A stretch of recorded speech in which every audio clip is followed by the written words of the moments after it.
Hello and welcome back to the sideboard here at the Star City Games Invitational in New Jersey. My name is Ruben Bressler and I am joined by Drew Levin. Drew, how you doing? Wonderful, how are you? Long time no see. Long time since you've been in the feature match sideboard thing. Yeah. Not really feature match, but... Full week.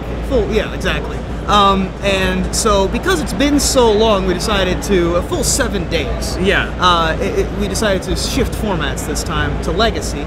You are one of the few players in the room actually playing a show and tell deck today, which is a little surprising to me. I expected a lot more show and tell to show up, especially to an invitational.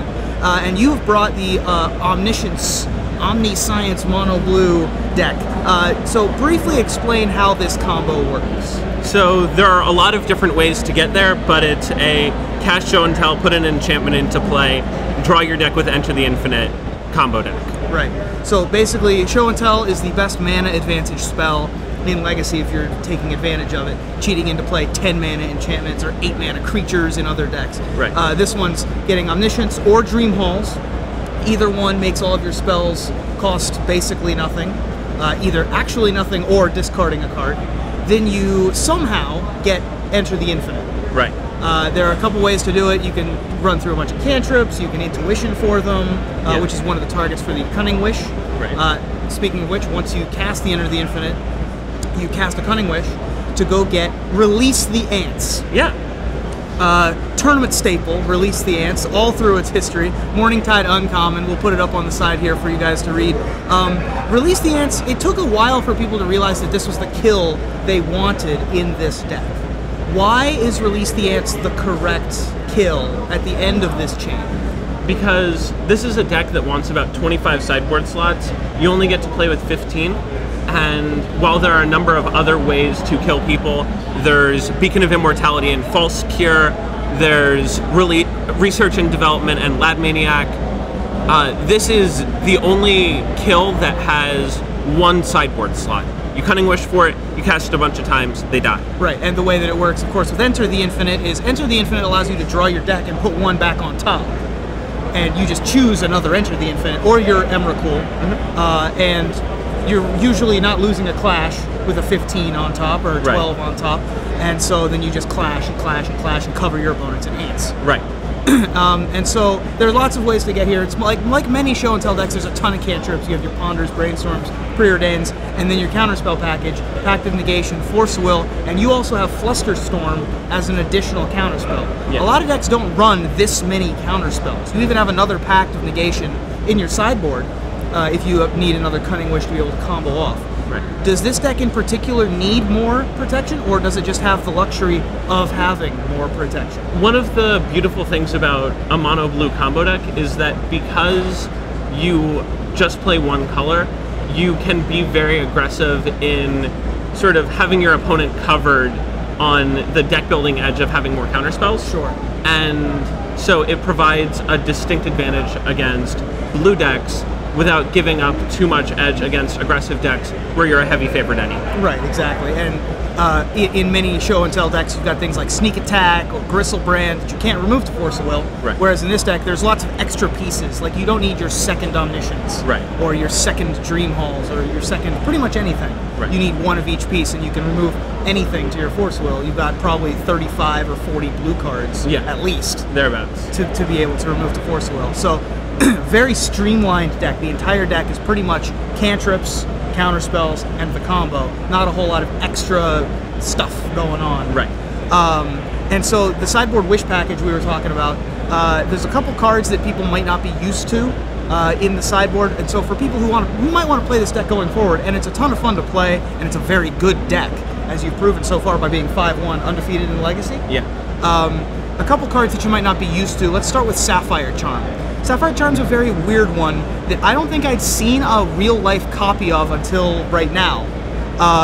Does a couple of things. What does it mainly do for you? It mainly removes a 2-mana white creature, be it Thalia or Aethersworn Canonist, from play without letting them Aether Violet back into play. Got it. And you can also, I guess you could theoretically remove a Gadok Teeg, but in this deck you don't actually have to. Right. Unless you're trying to hardcast your Dream Halls, you can show and tell in the Omniscience, 3 mana. Yeah. You can Cunning Wish, 3 mana. For Eladamri's Call. For Eladamri's Call, get the Emrakul, play the Emrakul, take your extra turn. You don't have to worry about all the Enter the Infinite stuff. Right. And the Gadok has really done nothing at that point. Yeah. Another card that's a little bit tricky, no pun intended, is Trickbind. Is a wish target for, I suppose it's for the Storm matchup, or what's it really for? It's actually against blue decks because they have a number of ways of combating you. They have, generic discard spells, Thoughtseize and Duress and so on. They have counter spells, we cover them there.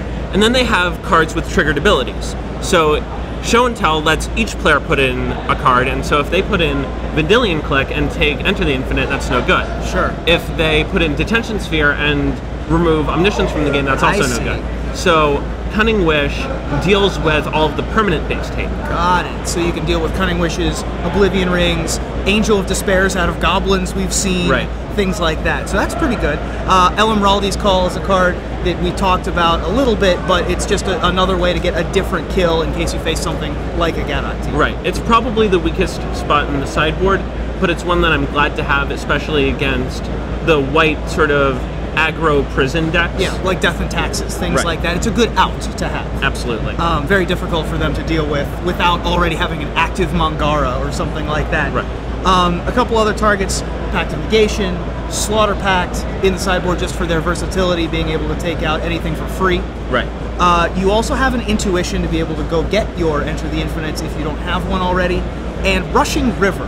Now, this slot has varied between things like Chain of Vapor because it's cheaper, or Wipe Away because of the split second, but Rushing River, I think, it's able to take out 2 things with different names, which Echoing Truth can't do. So you're able to take out, I guess, Trinisphere and Aethersworn Canonist at the same time. Or Counterbalance and Aethersworn Canonist, or Meddling Mage and anything else. Sure.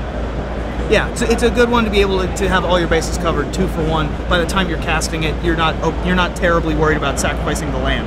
Right. So the remaining sideboard slots are not sideboard slots for other decks. They're sideboard slots for other sideboards. Right.